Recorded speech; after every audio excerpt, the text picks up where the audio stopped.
This week it's my turn. Episode 13.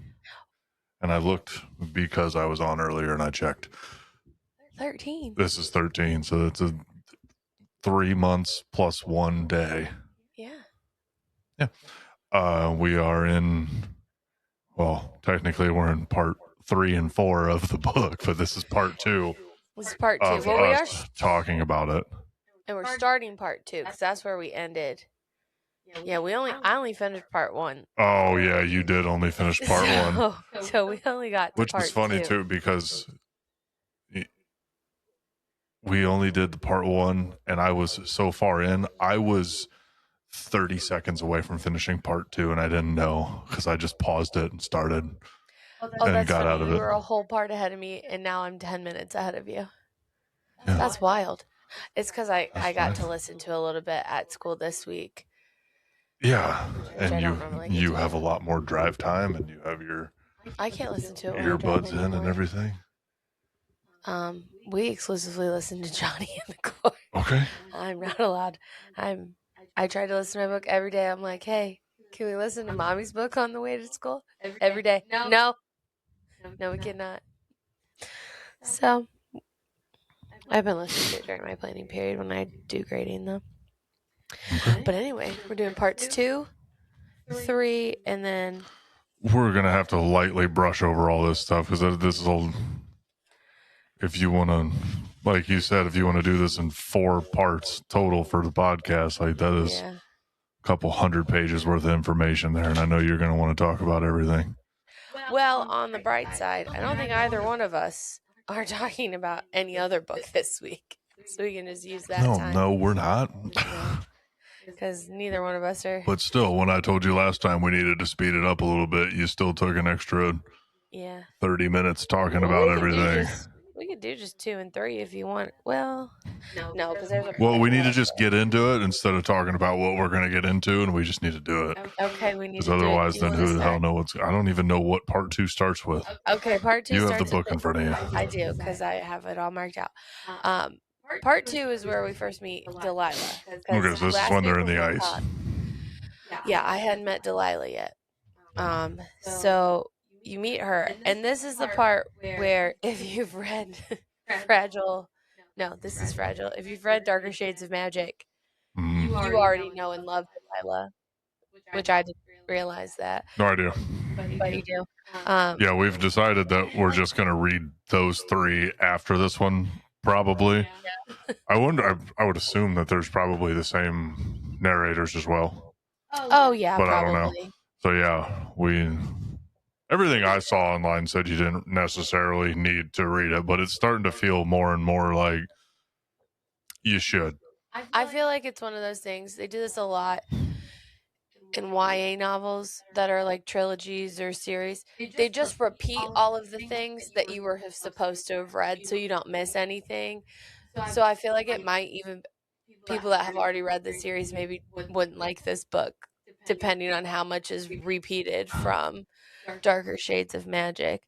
But you find out that her full name is Delilah, but she goes by Lila. She's the captain of a ship and is former BFFs with, I'm going to say his name wrong, Alcalar.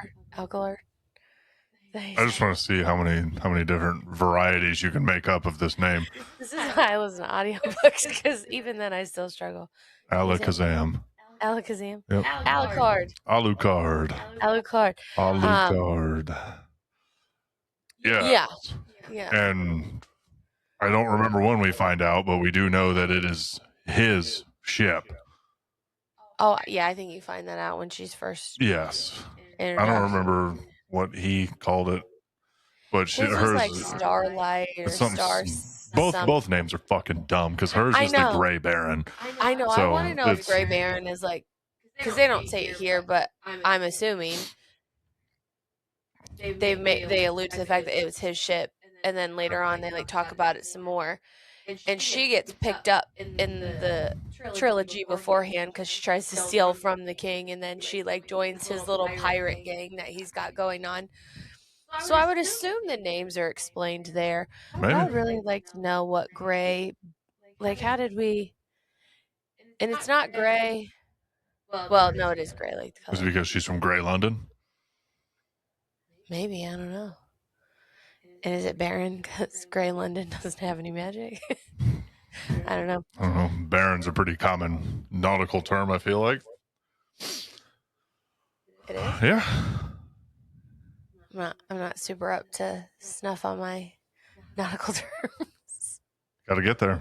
The only thing We'll get you a nautical book. all I've learned, Mm, all the things I've learned about nautical terms are from The Summer I Turned Pretty and bad. Gilmore Girls. Neither of those are going to talk about barons.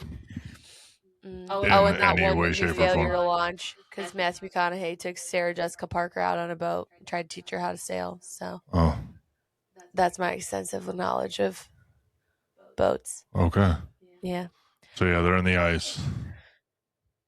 They're on a floating. They get stuck in the ice, and she's like, "Psh, I'm just going to fix it. You guys are annoying." And she just like sachets off. I picture her sashaying off the ship just to realize that. What do you She mean can't. sashaying off? I She just- jumps down into a superhero landing onto the ice and talks about how solid it is under her feet. That's And she true, wasn't expecting it. She does do that. And then she tries to separate the land because she's one of the greatest magicians. Mm-hmm. Because all that they're doing is sailing until they hit something. So that's all she knows is they hit something. Mm-hmm. And then as she tries to separate it as the greatest magician, the water's basically like, no, we're just going to immediately freeze. And she's like, this does not feel natural. It is not cold enough for this. Turns out it's not. Somebody has a spell on it, and they actually have crashed into a harbor. And then you meet Kel, who is the kind of older brother The kind of older brother of what? of the prince. Of the prince? Are they not brothers? Rai Maresh is the king. Oh, sorry, of the king, not the prince. And they're not kind of brothers. They are brothers. Okay, that's what I thought. But then they talk later on about how they're only supposed to have one kid. So then I was like, are they really brothers, or are they like, oh, we're gonna take you in and like you're my brother? I missed that. Maybe part. they haven't alluded to that, but yeah, they do say they're only supposed to have one. Mm-hmm. Maybe So that's why he's no longer around. Maybe. You ever think of that one? Well, yeah, but I just figured if they were true brothers, because you find out, I think kind of in the first part, that the Hand is pissed and is this like underground rebellion group because the magic is dying and they think it's the king's fault. So you would think they would have assigned the brother with the magic, but maybe that's why they didn't, because he has magic, and they were like, well, Rai's got to do something, so let's just make him king. I don't know how that all panned out, but anyway, so you meet Kel, and he's there, and he can't use his magic. You find that out pretty quick. Causes excruciating pain. Yeah, and that's something from As a previous trilogy explains all of that, because the three of them got into a little kerfuffle with some people and things happened. They did save the world, but Yeah. sacrifices were made. They saved, worlds and stuff like that. World, Yeah. plural. Yeah. The other worlds. But yes. So yeah, we meet Kel. He's pretty cool, dude. Mhm. He's a nice little fella.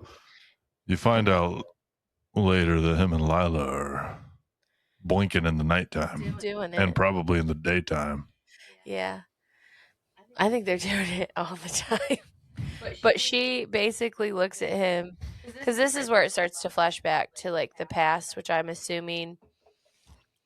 See, this is the part that I was telling you about, that there was a lot of time jumps, because it explains a lot of their backstory and Kel learning to reuse different parts of his magic and how he could still use it, along with, Lila being who she is. Yeah. And I feel like that is probably the direct aftermath of where that trilogy ends. And that's probably why there's so much of it, of like what happened. Yeah. What's the first part say is the time back? Because if it's 7 years, then. Yeah. Yeah. The first part back is 7 years. Yeah. So there you go. Ago. Yeah. And he's just like, waiting. He's like, if I wait long enough, it won't hurt anymore. I'll just be able to use my magic again, and Yeah. everything will be He fine. thinks it'll heal on its own. And Lila's like, With rest. that's not how this shit works. But okay, you do what you need to do, kiddo. And then he tries to play. I felt really bad for him though, because then he tries to play like a children's game, and he's like, "Oh, it's been 3 months. It's a little children's game. I could do this. I'm one of the greatest magicians to ever be alive." And then he just like cripples over in pain. And destroys the man's toys. I know. I felt really bad for that man because he was just like, Well, the guy looks at him. He's like, "You lost." "You lost, and I can no longer make money." He doesn't say that part, but that's probably what he's thinking. Is like, They're well, all magical. Somebody could fix it oh, that's probably in true. some way, shape, or form. They probably do something to it. Yeah. So he does that, and then basically Lila bullies him into being like, "Stop being sad. You have many other talents." They didn't have therapy on this boat, so she said, "Yeah, stop being such a big old bitch. Yeah. Use your other hand," type shit. Yeah. Because there was something with some rings, and it like exploded, and so that hand was fucked up, and that was like his main magic hand. So she's like, "Use the other one." And this is where you find out as a reader, if you don't read the trilogy, that Kel and Rye are magically linked, and anytime that either one of them feels pain, the other does. However, the loophole is when Kel uses his magic and it like causes him debilitating pain, Rye doesn't feel that. It's like this weird little loophole in there. It's a weird one-way street, basically, where and that's where you get the nickname for Rye Maresh. He is the unkillable king. Correct, yes. Because he cannot die as long as Kel is alive. Right. Which is crazy. Like, I just wonder if the general public doesn't know that that's why, because you would think they would stop trying to take hits out on him and just go after Kel. I highly doubt that this is just broadcast out there in the world. They don't have a lady Whistledown spreading the gossip about this shit. They're keeping that under wraps. That's true. Like, and the only time that he says that he is the unkillable king is to that guy in the bathtub that Alucard kills. Yeah. That's the first time you hear that nickname. Yeah. Maybe he's just saying it to all the people that try to kill him and then inevitably die. We don't know how many times he said it. We know that he's said it one time. And then we as the reader know that is his, as unfortunate as it is as well, self-proclaimed nickname so far. So now Rye Maresh is kind of a douchebag for giving himself a nickname, even though he is a queer king. And unkillable. Mm-hmm. Yeah, so then it just spends a lot of time on Lila and Kel. It gives all their time on the boat, their sparring sessions and that sort of stuff. The kind of dives into how their relationship is and all of that. And you find out that they're both on Tari, which are the most powerful, almost like godlike magical beings in this world. And I think that's also why it's supposed to be like so devastating that Kel can't use his magic, because he is so well, he was the best magician in the world until he lost his magic. So that's why he's also, pissed about that, because he was top dog. And I also know that this has not, maybe it does have a lot to do with the plot. I don't know. He has a magical coat that sounds dope as hell. Yeah. It changes. It's magically tailored. I know. To him. It's magically tailored. First of all, love that. Yeah. That is wonderful. And he can just be like, no. Listening to this part of the book, I knew you were going to be fucking obsessed with this coat. I just absolutely knew. Because I'm listening to it. I'm like, I don't give a shit about this coat. I'm like, I know you're going to love it because you know how I am with those details like that. Like, I don't know what any of these people look like, and you're already looking up fan art. Yeah. I have no clue what any of them look like. I think one of them has dark skin. That's all I know. One of them. I know nothing else. Lila is just like a basic brown hair white lady, and Kel and Rye are just like Yeah, I don't know. hot. That wasn't like brothers. me asking you to explain Oh, who they were, because, enough. like I said, I don't care. But I I do know love. their names. I do love when Good I do enough. love when they spend time on fashion, because I do Yes. feel. I know. And VE Schwab is notorious for spending a lot of time on things that don't matter, and I love it. Yeah. It's my favorite. When she goes into detail about clothing, I'm like, tell me everything. I want to know every face of this coat. What And how about he changes it. what about the detail of the fact that we've had two mentions of Kel showing up in rooms where Alucard is just completely buck naked? I know. I think it's like this weird little. It's just so it's like it's so curse. funny that it Like, you know how It's- there's always technically he only saw him bear pickle one time, because the that's other true. one And that was was enough. He's yeah, like, he never again. said yeah, but yeah, the other one I think he was sitting at a table, so he didn't see him waist down, but you could tell he had his robe on and it was wide open. That was right after the bathtub assassination, because Yeah. he wanted to go take a bath with the king. Because they are lovers. Goddamn right they are. And Goddamn fucking yes, right. they are. And I'm gonna bring it up when we get to that part. Their whole family dynamic is absolutely adorable, and I'm obsessed. We can talk about it whenever. I know. I'm trying not to miss anything, so I'm trying to go in like semi order of what we did, and it's mostly just Kel being a little bitch for like 8 parts. Well, I bet you we will have a completely different tune on that once we read the other 3 books. Because probably everything that happened to this man was tragic as hell and just traumatic as fuck. Yeah, that's probably true. His magic literally blew himself up. Yeah, and I do think too that like even if after I said it where I was like, why aren't they trying to take out Kel? It's probably an even lesser known secret that he can't really use his magic, because he's basically been on a boat since they saved the world. So like, first of all, hard to find, but he also saved the fucking world. So he's maybe also like, we're just gonna hope and pray that we can kill the king and not have to see Kel. Also, the time on the boat was him training to be basically a extremely skilled assassin.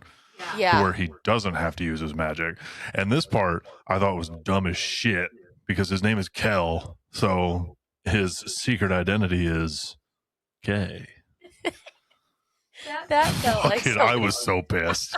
That was so dumb. I was so fucking mad. I was like, really? I will say, I did look something up though, that like Kel. Is it spelled K-A-Y at least, or is it just the letter? Oh, I have I've it. never looked. Oh, I didn't even look. If you God, find I it, hope if you it's see it, K-A-Y.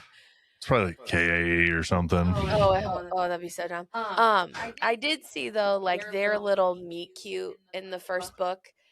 Lila steals from him this like weird stone, and they reference it. Yeah, I guess he does bring it up once in here. Yeah, But she then, like, this weird stone that she steals can summon like holograms, basically, or like anything you want. You can basically clone a person.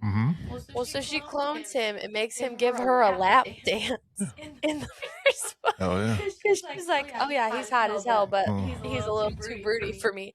And then what she summons is like a demon, and then it tries to kill her, and he has to like go save her from himself naked, and he's like, what is happening? Oh yeah. So I think their dynamic is even cuter than we think it is, and I'm sure I will change my mind when we get there.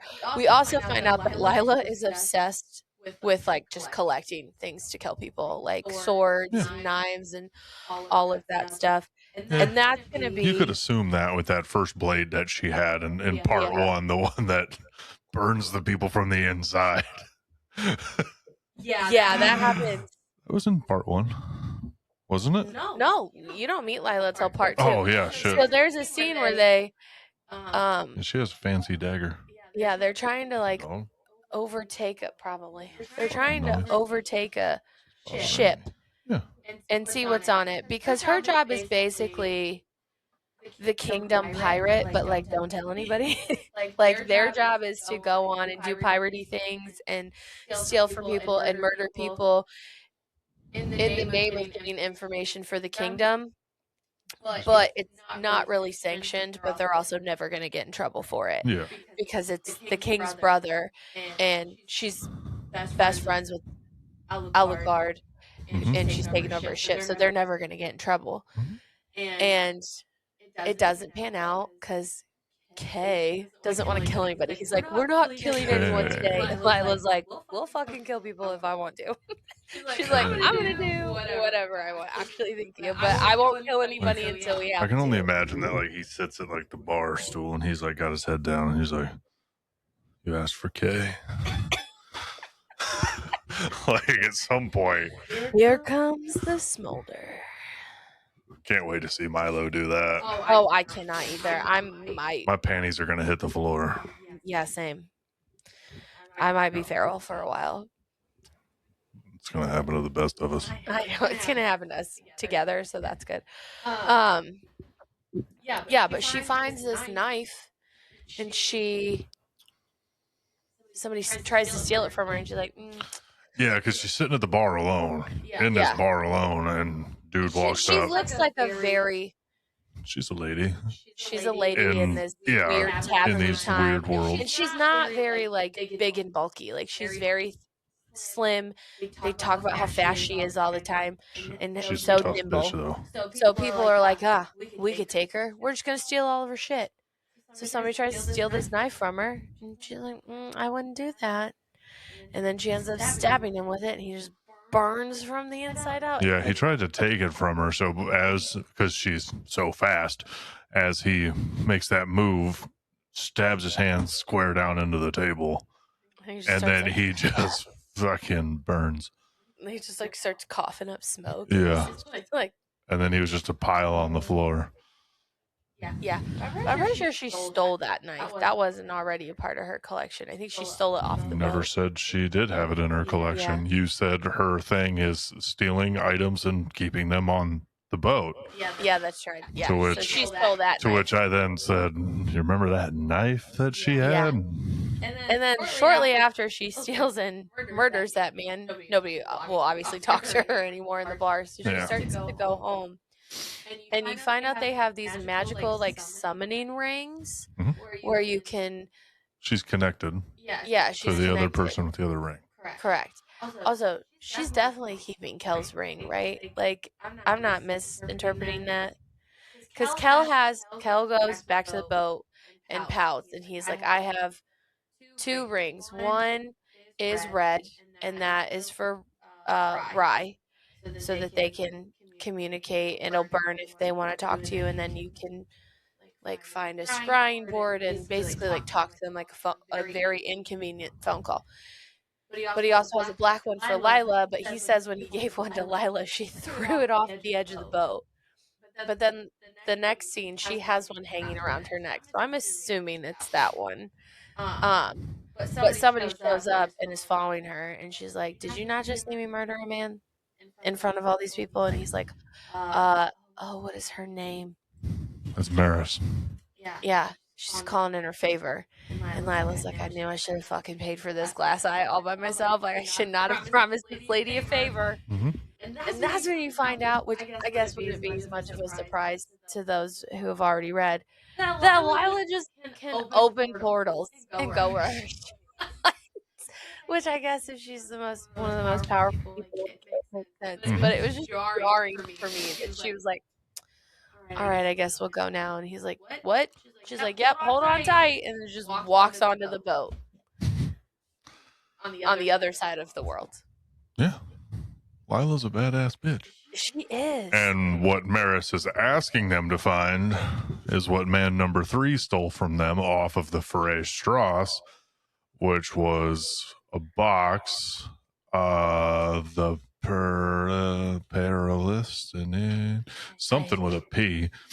But that is something that opens portals as well, as long as one piece of it is where it needs to be. And then you open the box and you can let an exorbitant amount of people through this portal. It doesn't close because, like, Lila's portals, when she walks through, close behind her. Yes. So she can, however many people she can carry, she can take. And then, yes, this box was made basically by people that were jealous, is kind of the gist that I got. Like, a dark magician was like, well, that's not fair. I would like to do that. So they then decided, well, I'm going to make this little box to open a portal. But obviously the magic isn't as smooth or as balanced. So it has quirks of, well, I highly doubt that's a quirk. They probably made it that you way. think that was the intention? I just figured it was a. Remember how you said dark magicians made it? Yeah, that's true. Yeah. Yeah. So it's heavily implied. I haven't said it. I just assumed it's heavily implied that the hand is going to use it to march an army somewhere, is what I assumed. They've not said that. They've just been like, well, the hand wants it, and then it's like long pauses. Well, they think they want to take it into the kingdom, into the castle, to take out Rye. Yeah. That's what they think they're going to do with it. But then they have to remember that one piece needs to be in the kingdom already. But the man who attempted to kill Rye in the bathtub was a member of the hand, who Rye had hired only a week prior. Yeah, because Rye's out here like, you know, would be the perfect bait for this rebellion. Myself. Me, myself, and I. Because he's also kind of a cocky motherfucker. And it's like, I'm the unkillable king. They can't kill me. Who's better to be the bait than myself? But then that's when Kel's kind of like, bro, I feel all that shit. Because the man in the tub tries to drown Rye. And obviously it's not doing anything to him. He feels absolutely nothing. But Kel, wherever they are, he's literally drowning. He cannot speak or move or anything. Or breathe. Yeah. Yeah. So, like, theoretically, a drowning would work. Right? Yeah, that's what he literally says that. Yeah. That it would kill Kel. Pissed. Yeah. And then if Kel dies, then Rye will. Because also that man stabs him through the heart in the bathtub. And then he pushes the blade out and then it just stitches up right there. Yeah. And that's when he says, I'm the unkillable king. Yeah, he does. And my brother is Kay. But yeah. And that's when Alucard then walks in slanging meat. Yeah, comes and in kills naked boy. because he's ready to save his little life. Yeah, because he was trying to get a handy in the tub. I think he was trying to get a little bit more than that. No, you never know. You do Just never getting a know. little doggy tug. Well, that brings us. Well, the unkillable king stuff is what? Oh, okay. Okay, the unkillable king part does happen here in part 3. But I do want to talk about this opening of part 3 because this is when I had the start of my little. I always like. You had an idea, yes. Yes, I always like to make predictions and like guess what's going to happen and see if I'm right. Because that says Red London, so that's Tess, right? Tess, That is Tess, yes. So part 3, which is the Tess is in the main London. Yeah, Red London's the main London for a majority of everything. I don't know why I said it like that.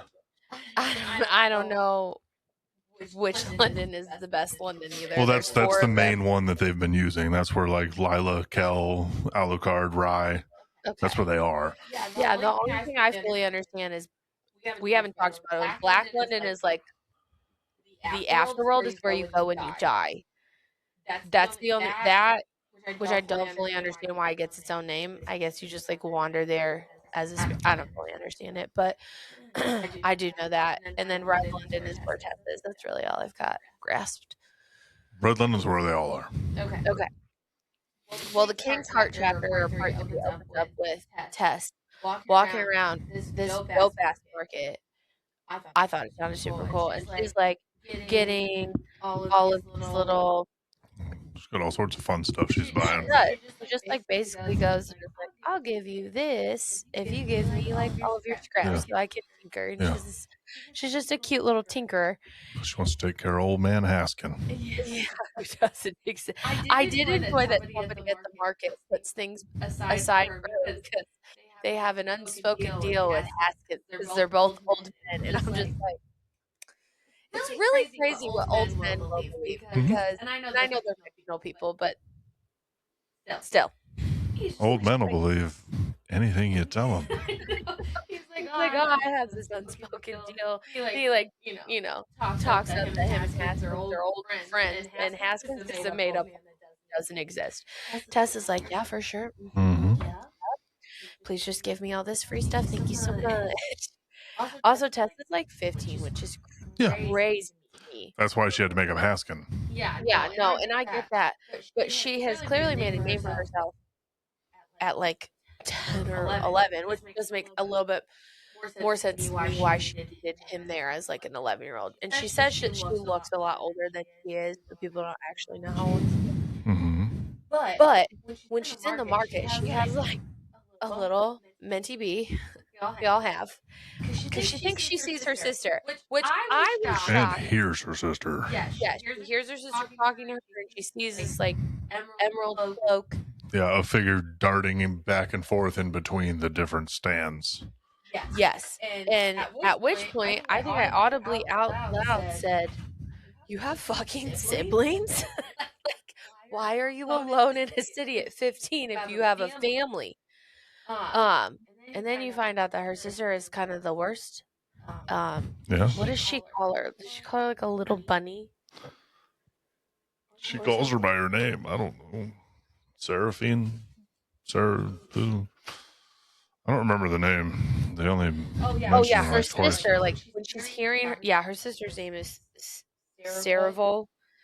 But her sister says like, what's wrong, little rabbit? Which like, what the fuck does that mean? Oh.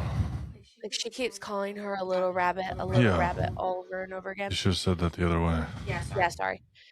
So anyway, like, she runs and hides, and while she's hiding, she ends up like under a table listening to the rebellion talk about how they're gonna kill the king and how the magic is dying and it's all of his fault and how he doesn't have any magic. And this is where Tess is like, but I saw the king once, and because she can see all the threads of magic, and she's like, he has magic. I've seen it, and I was like, the fuck, Tess? I'm gonna need your chapters to be a lot longer than they already are. They're already the longest out of anybody. But this is where you find out she is hiding and actively terrified of her sister, and that according to Tess, the king does have magic, even though as you continue through this chapter and you meet Rye, he and everyone else assure you he does not. Does she ever mention what color his threads are? She says, because I don't recall. Because at a certain point they talk about, like, Alucard talks about being able to see the colors of magic. Yes, as well. He can see like the auras of people, not to the extent of Tess here seeing the actual threads and being able to weave and move them around, but he can also see it because he has mentioned as well that he sees magic in Rye, but I don't recall the color. She said, besides, everyone thought the king powerless, but that day during the parade, she'd seen the silver light that bloomed from his chest, spreading less threads than flames, burning the air around his crown. And then she says, and then I don't recall what silver would be, or if this is like the narrator telling you. It says Rye Maresh wasn't nearly as helpless as he seemed. Yes. And I don't know if that's her opinion or other quotations. It's just there. So that's very interesting. And I remember being like, what does that mean? Because you would think with him being bound to Kel, and then that's the other thing, like, is it because he's bound to Kel? Like, are you seeing that magic? That like, could I be don't magic know. from that. I don't know. Yeah, I don't know. Because and that's not one of the elemental colors. Yes, but her friend that we meet later on also has violet threads, which I don't know Yep. what that means either. That's blood. He's a blood bender. Oh, That's why they don't talk about it. It's bone. Sorry, bone. They can control humans. like a real guitar was there. Yes. So that is why they don't talk about it. So much sense. Yes. That's why I was saying I'm not sure if they remember his color, because if they were going to say that Rye had violet, that's why nobody will tell him he has magic. Yeah. Because you get killed for that shit. Mm-hmm. Yeah. That's why her buddy Miros or whatever, Yeah. he's like, oh, I don't have magic. I am just a boy. I've come to hang out with you. Yeah, and that's yeah. And this is when you meet Rye, and you get his little insight of you get like the backstory of how he's bound to Kel, how he's married to Nadia, who is an inventor, and She's a badass too. She is. I cannot wait to hear about all the ladies are awesome in this one. Yeah, which I love. Yeah. I do hate that it's still a patriarchy, but I do love when all the ladies are. Well, it's only a patriarchy because that's the child that the Maresh family had. Oh, I guess that's how it works. So when Rye dies, Ren takes over, and now it's a matriarchy. That's how it works. It's just whatever child gets born. Yeah, I guess that's true. Yes, and this is where we meet the kings. So you're saying it like I'm lying. No, I'm not. No. Like what? And this is where Holland gets mentioned again. And this is where I started to have like my little conspiracy. I was like, I don't know who this Holland man is. I know he must have been very important, but he is coming back. And I don't know how. He's one of the kings. They mention him in the literal first chapter of the book. Yes, but like I thought, oh, okay, they just mentioned him once. You know, we got to know what happened. Okay, moving on. So he was a king. They mentioned him again, which is a lot for someone that's dead. So I'm just saying, we're mentioning this dead man quite a bit. I've heard about a dead man quite often. Why are you looking at me like that? Because I don't know where that's going. How many... Like, you read so many books, you don't read enough fantasy, I guess. That happens all the time. Like, yeah, it doesn't, like, it's not just like, oh, they're mentioning this guy. Like, it happens. Whether they're going to be an issue again or not, they talk about him. If he was integral to the last story and integral to the whole world in general, they'll talk about him. In some way, shape, or form, he's coming back. Yeah, by them talking about him. Yeah. And then this is where you find out that, like, Alucard and him been doing it for a long time. Yeah. It's the move. He gives his little backstory about how he didn't really want to be king, but he like had to be king, and how he owes his whole life to Kel, and he's really sad that Kel's not there anymore, and how being king was like the worst day of his life because it meant his entire family basically abandoned him, which is kind of sad when you think about it. He didn't want to be king at 12. Family abandoned him. Well, his fucking parents died. They died in his arms. Yeah. In front of him. Yeah. They didn't abandon him. Well, and then Kel like gets real distant and protective, and their like whole dynamic changes. Yeah, because he didn't want to build a snowman. Yeah. More or less, yes. And then find out that Alucard may be the head of the guard. Homeboy's not well liked by the general public. It doesn't seem. Everybody that's coming in to fight for the king, which also he's getting the worst people in this kingdom military. They all hate him, which I don't really understand if it's just because he like flipped on his family, or because he's sleeping with the king, or like a combination of both. I mean, a lot of people do call him the whore. Yeah. So it's because he's sleeping with the king. Part of it, yeah. And also that, you know, he's another royal family, and he has completely disregarded them essentially by going and being the main man for the Mareshes. Yeah, because he's the only one left, I believe. Well, he has a brother that he doesn't talk to, Mhm. but his parents are also dead, or his You're not mom. concerned about those two being brothers? Is that a real brother?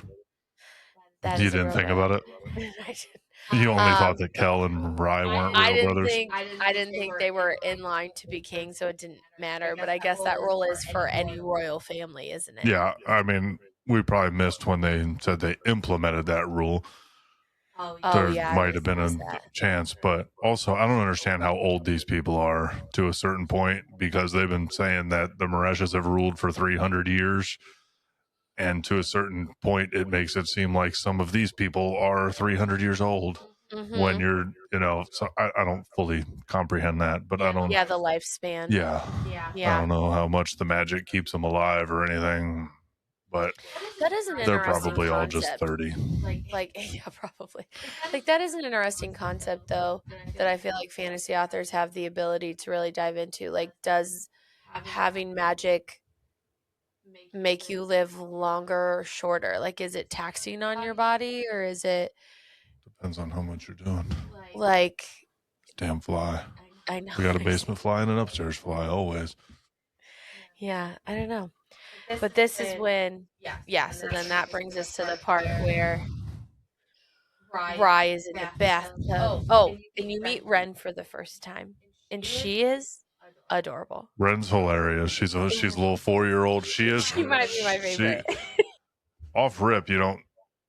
I I misheard them at first because I thought they were talking about Nadia as being Rye's mom. That's what I did And the first time too, and then I realized I misheard. I really was like, yo, what the fuck? I was like, is Rye fucking his mom to make a baby? I was like, what Real the Oedipus complex here. Yeah, because they mention her as the queen, and I'm like, oh yeah, but Rye's with Alucard, he doesn't have a queen. Right. And then they start talking about it, and then they bring Ren in, and I'm like, who the fuck is this Ren baby? Like, where did this child come from? And then she starts calling, like, talking about, I want to take a bath with daddy, and it's like, yo, Rye's your papa? It had me for a second, but then later on, within the next chapter or two, you get there more of that family dynamic about how Nadia is just like, I don't want to be. I wanted to be a mother. I don't need to be a wife. Yeah. She talks to Alucard and says, you can give him everything that I cannot, and I will give him everything you cannot. And we will love our king together. Yes. And it's like, hell yeah, girl. I really Ally. loved their wedding day. Yeah, that's when Like that whole happened. Yeah. chapter, because Alucard is so Oh, he's pouty. pissed. He is like, my boyfriend's getting married. Yeah. I'm so mad about it. Even though Rye has made it perfectly clear, like this is only to make an heir so their family can continue ruling. Like this Yeah. is that all that this is. It is just to be a friendship relationship only. Alucard is number Yes. one forever, always. Alucard still proceeds to pout all day. And he was also clear with Nadia from day one that Alucard is my main man. Mhm. You're just here Yes. for the most part. I mean, they all have a mutual thing, because old girl wants power, not to do some crazy shit, just to do whatever she wants within her own life that she wants to do. Nadia is a tinkerer. She likes to build shit, which you said, and you'd looked it up, she was not a part of the last trilogy. So this is like really the first time you get to learn about her. She comes from a family of builders and tinkerers and stuff. So there's probably some sort of connection with her and Tess in some aspect, or they will meet at some point. I know part of me was like, maybe this is like a big con game and Nadia's real name is not Nadia. But then when you really get to maybe like it's see Tess and she's a shapeshifter. No, And I thought maybe normally, it was Tessa's sister. a lot of times she goes by Kay. Stop it. I thought maybe it was Tessa's sister for a little bit, and like when you actually get to see her interact with people, she's definitely not. She literally just wants to do her spell work, maybe be slightly unethical in the name of science, and mind her own business. Eat hot chip and lie. I did also see VE Schwab being the thorough woman that she is. He just shifted. Okay. Did put on the website that Nadia is asexual, so she is not attracted to anybody. She is exclusively there just to have a baby. And they have Ren. And not only does she, have that like heart to heart with Alucard on like the wedding day of like, he's our king, you're gonna do all the Nadia, yes. loving and Nadia does all the loving and everything. But you find out that Ren thinks that she just has 3 parents, which I think is absolutely adorable. Like, I don't know what Luca means. I was Is that what I you're was gonna gonna say ask? what's the nickname, because I couldn't remember. But yeah, she just She calls him Luca, but I don't really know what that they means. don't mention. They That's just haven't that's just the explained little it. pet name that she has for him that we know right But now. Ren is also like obsessed with animals. She keeps like bringing them in, and this also did bring me to like an unhinged theory that I'm sure is wrong.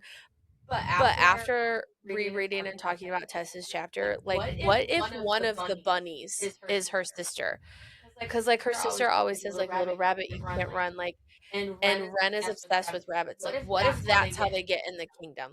Like, they transform into an animal, and Ren accidentally brings in this person that's gonna kill her dad. But that would be crazy. So I don't really know. Yeah, Like, well, you also have to mention that animals are not seen as pets. Nobody no. keeps animals, so it is not normal for them to be around. The only thing that they really care for are the horses in the stables. So old girl has a cat, has a rabbit that all run around the castle, and she's not supposed to have them. No, but they allow it because that's what she wants. And they can't tell her no because she's so cute. And she also she's obsessed with these animal fables, which I was telling Jake, at least in the low stakes fantasies that I read, like those always end up being so important. So she's currently obsessed with the one about the crow who can see the future and the past but doesn't know which is which. And I'm like, I don't know how, but this is going to be important later. Yeah, this going to be something. Plot twist, it's actually the owl in Tessa's pocket. It's who's written about that. Could be crazy. Yeah, Tess keeps a dead owl in her pocket for fun. That's like weirdly reanimated in a certain way, but it's dead. Her best friend. And for her friend who has the bone powers, he feeds it. But it can't eat. It doesn't. Like it doesn't have a belly or anything. But it gets so happy when you give it food. I don't remember what his name is. Varus, I think, is the owl's name, or Vetus. Yeah. It's hilarious. But then you get to meet Nadia present time. Like Alucard makes it to like her quarters after this attack on Rye, and is like, hey, your husband almost died. And she's like, yeah, I'm well aware. And then they like walk around the corner and he's this dead corpse is just hanging on the wall. She's like, yeah, I'm gonna take care of it. Yeah, I'm looking into it. Yeah, I'm looking into it. And she tries to basically bring him back to life to see his memories or like find out what his intention was aside from killing Rye, like what is his purpose for being in the rebellion. And it doesn't pan out, and she's just like, well, next time this happens, can you bring them to me alive so I can do all the things that I want to do? And that's kind of when you realize that like Nadia's a little unhinged. She's like, and then the other part of me is like, is she doing this in the name of like she wants to know what her magical limits are, or does she really care for Rye? Because I don't like being a parent, even if it's with someone you're not attracted to. I feel like that the way that they treat your kid would open a whole new like level of love for people. But maybe that's just me. I don't know. And then this is where Tess is still having flashbacks of her sister, and so when the next time we see Tess is, well, she also runs into man number 3 at the market as she's barreling around. She does? I must have missed that. I thought you just stumbled into her shop. Why do you think the box is broken? I thought it broke when he left the ship. Oh, he runs into them.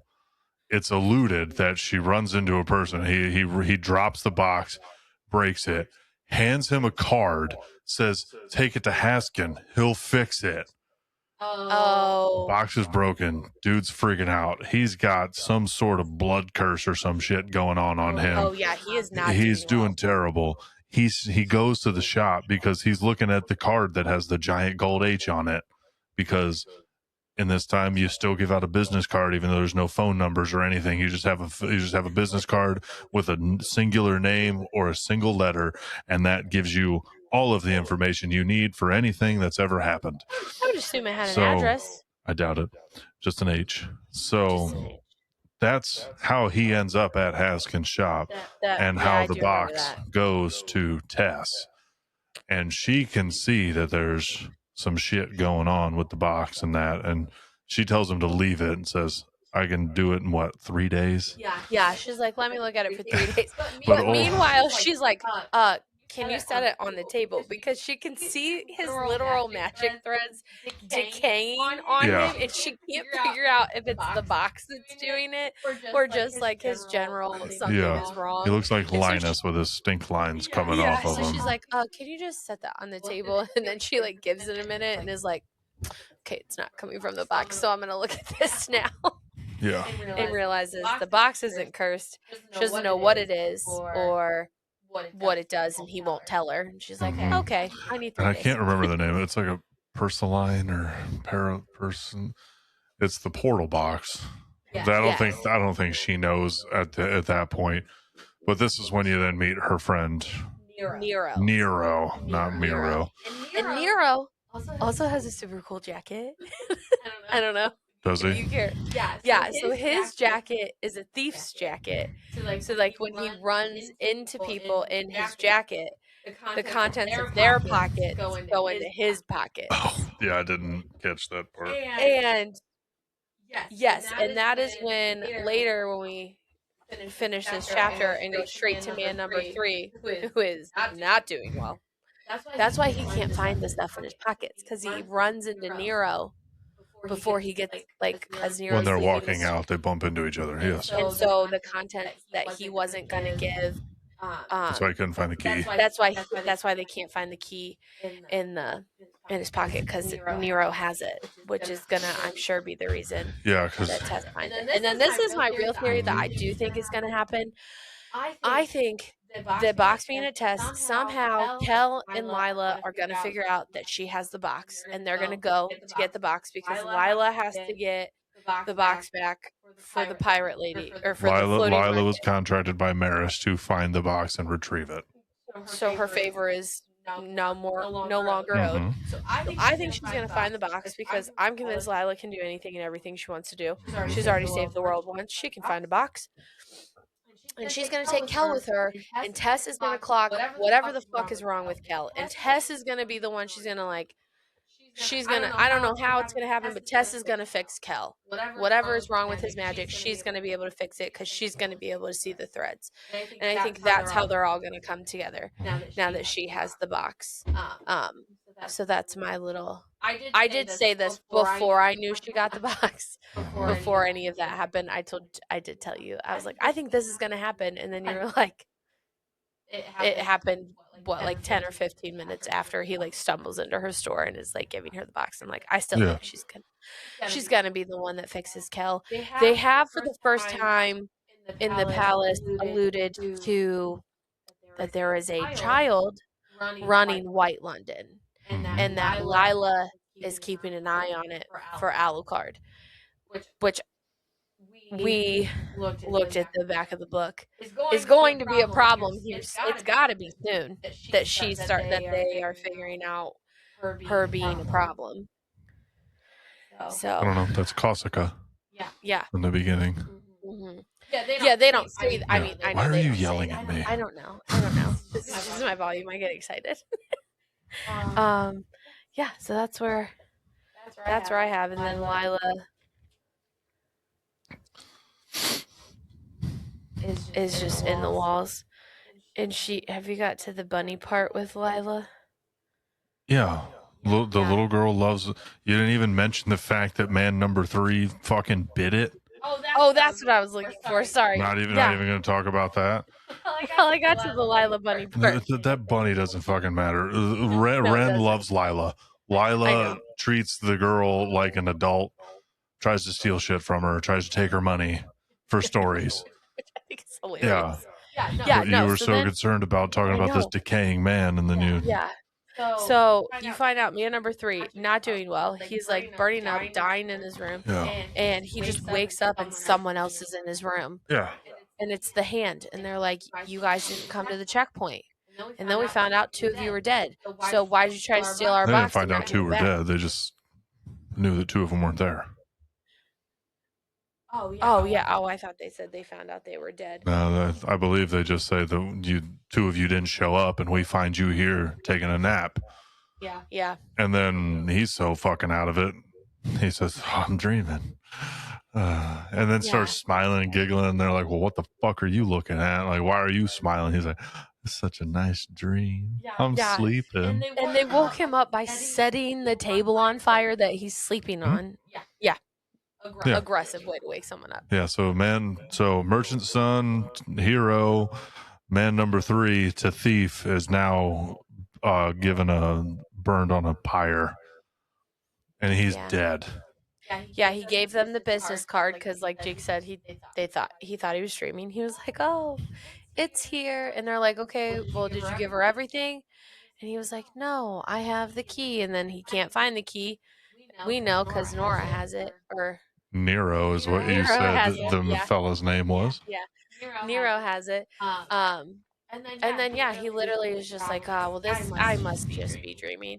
And then the chapter ends because I was so convinced this man was going to be a huge problem. You thought he was like going to be the main villain of this story completely. I did. And the chapter ends with him being burned on a table. Yeah, the chapter ends with he never woke up. I was like, well, there goes my theory. I audibly giggled at that one, standing there, like just laughed. I was like, oh yeah, he's not much of anything anymore. No, he's definitely dead. He dies at page 250, and we have another 500 pages. 644 pages till the end of the book.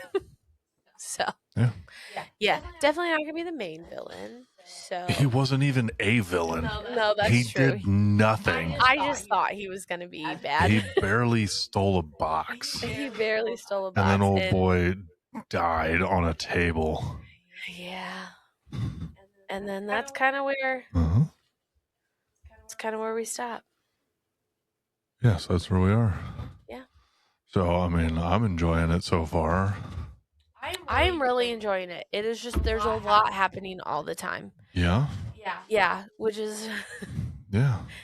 It's just something you got to pay attention to. I know. Yeah. And I do. I'm trying. Trying to remember to bookmark things. Just wait until we have to hit a trilogy here at the next time. And then you got to remember that there's going to be 3 books when we hit the Darker Shades series. And we got to get the nice covers too, those red and white ones. Yeah, when we buy them. Oh, you like the red and white ones? I like the ones that look like this better. Guess we got to buy both. No, we do not. Stop it.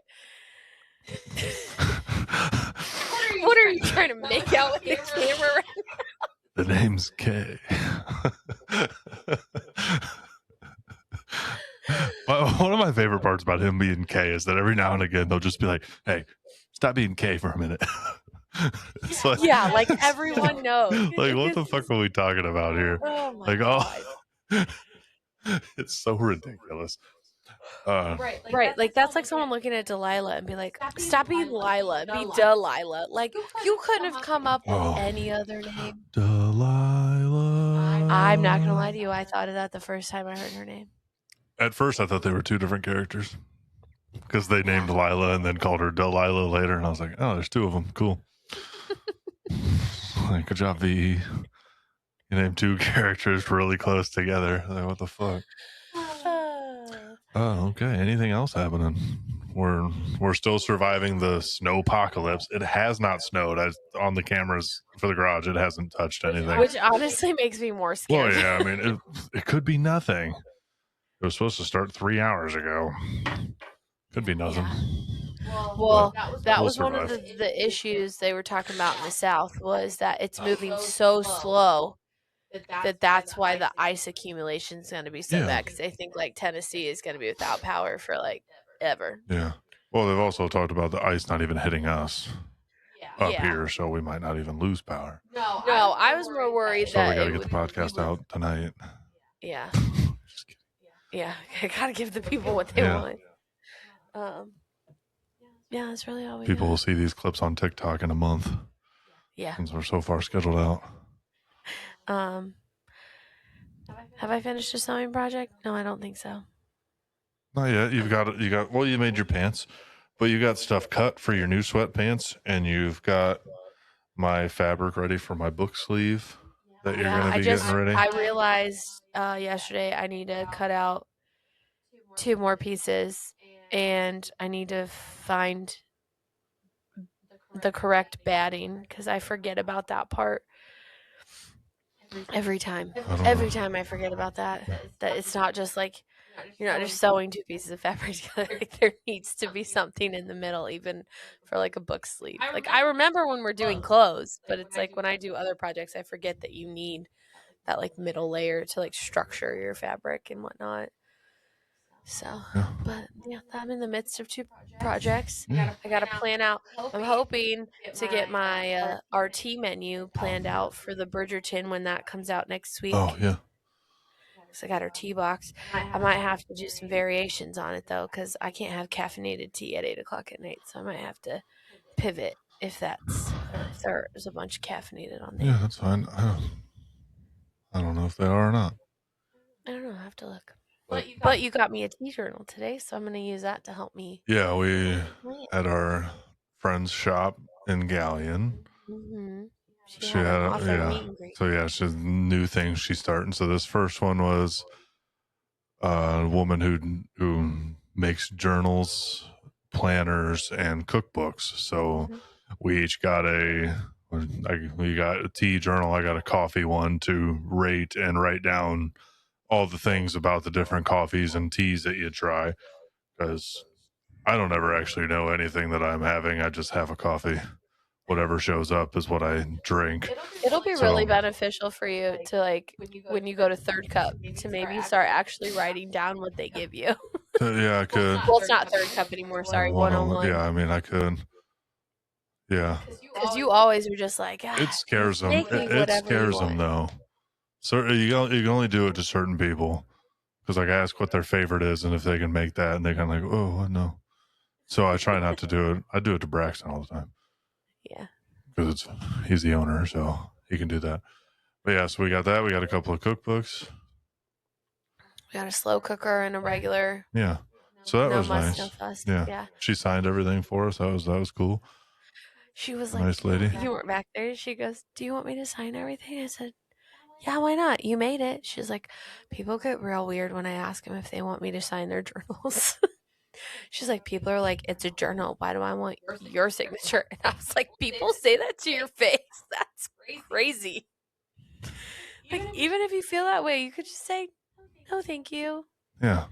I appreciate that, but no, thank you. I don't think an author is going to be pushy.